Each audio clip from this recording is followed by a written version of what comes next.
Halo teman-teman semuanya.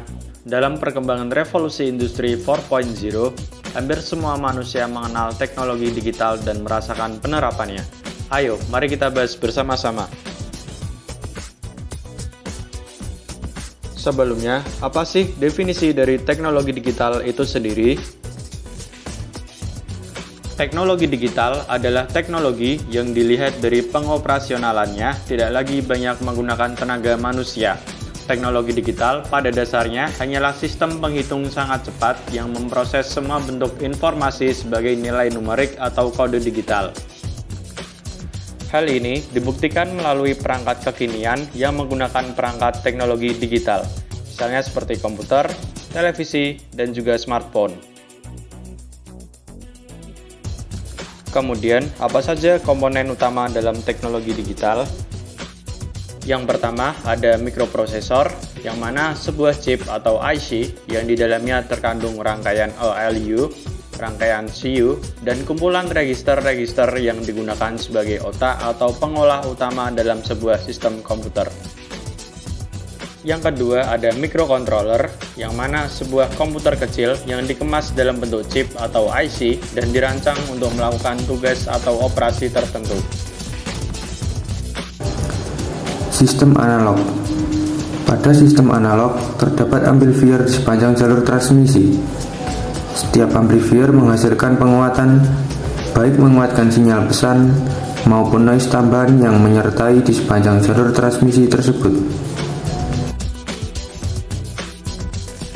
Sistem digital.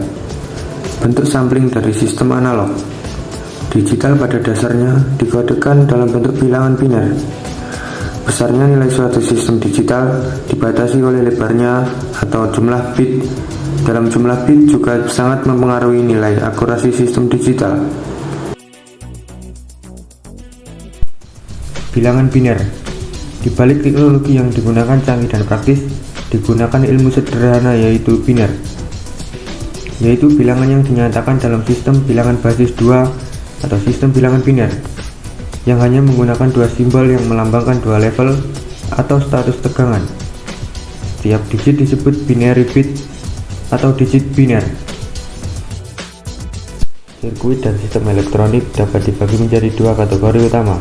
Yang pertama, rangkaian analog dapat memperkuat tingkat tegangan yang terus berubah-ubah dan dapat bergantian antara nilai positif dan negatif selama periode waktu tertentu. Yang kedua, sirkuit digital menghasilkan dua tegangan positif atau negatif yang berbeda yang mewakili level logika 1 atau level logika 0. Mengapa bilangan biner mudah dibuat aplikasi atau teknologi? Yang pertama, dengan bilangan biner kita dapat melakukan operasi untuk manipulasi. Dengan kemampuan manipulasi dapat membuat apa saja sesuai kebutuhan. Yang kedua, basis fondasinya ialah aljabar boolean, yaitu penjumlahan biner dan operasi biner. Ada tiga jenis utama penyimpanan digital. Yang pertama ada cakram optik. Cakram optik sering digunakan untuk backup data. Contohnya itu seperti CD, DVD, dan Blu-ray atau sebagainya. Yang kedua ada penyimpanan solid state. Penyimpanan ini menyediakan solusi penyimpanan sementara untuk informasi portable. Contohnya kartu memori, flash disk, ponsel, perangkat BlackBerry, pemutar MP3, and iPod. Yang ketiga, penyimpanan magnetik. Dianggap sebagai penyimpanan jangka panjang, hard drive membantu petugas administrasi secara cepat, yaitu menambahkan, mengubah, menemukan, dan berbagi informasi. Contohnya hard drive pada komputer. Keunggulan dan kekurangan teknologi digital. Keunggulannya adalah kualitas komunikasi tidak bergantung pada jarak, menyediakan kapasitas transmisi yang besar, biaya yang murah, pemakaian ruang lebih kecil, dan konsumsi daya rendah. Sedangkan kekurangannya adalah kemungkinan tercurinya data digital yang penting seperti nomor rekening, data pekerjaan, dan lain-lain oleh hacker ataupun virus. Manfaat teknologi digital di bidang pendidikan, guru atau dosen lebih dimudahkan dalam menggunakan media pembelajaran di kelas. Contohnya penggunaan internet dalam pembelajaran.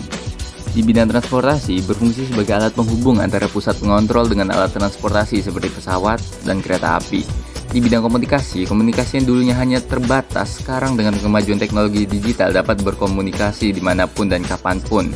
Di bidang pengarsipan, membuat arsip secara elektronik, di mana arsip elektronik ini dapat diakses oleh siapa saja.